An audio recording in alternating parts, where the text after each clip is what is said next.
Hello, I'm Deacon Greg Lawton, the Minister of Spiritual Formation at Jackson First United Methodist Church, and I present to you Food for Thought for Monday, March 15th, 2021.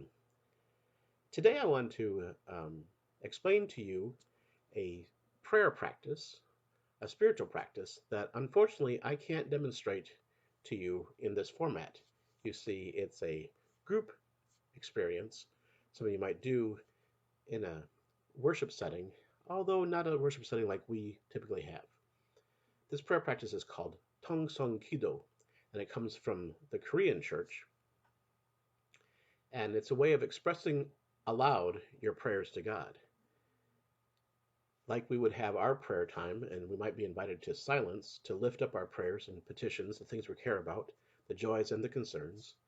In some Korean churches, they would have a time to pray those out loud and lift their voices to God, crying out for the things on their hearts.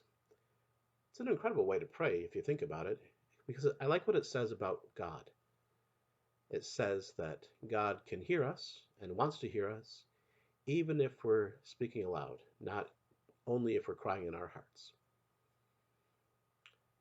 I knew some Korean students when I was in seminary at Garrett Evangelical, and I know I learned about this practice while I was there, but I don't recall ever praying this way with them. It might have happened, but I don't recall that at all.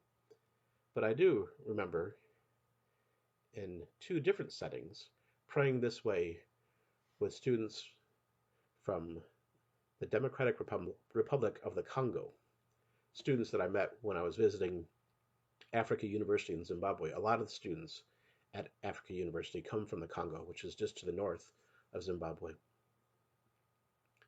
And they would have these worship services where during the prayer time, we would spend extended amount of time speaking aloud our prayers, shouting even, crying aloud, um, expressing to God what's on our hearts, the heartbreak, the heartache, the hopes, our fears, our joys.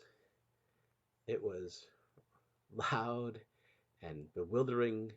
Some students praying in Swahili, their native language, or French, another Congolese language.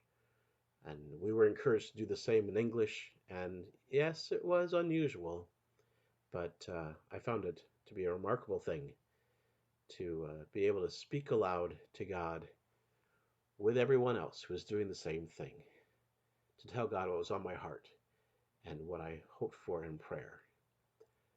So today, although I can't demonstrate to you Tongsung Kido, I wanted you to know about this prayer practice, and maybe, just maybe, there might be a time when we are all together that we might practice this as a body of believers, a body of people who know God hears our prayers. May you have a holy Lent.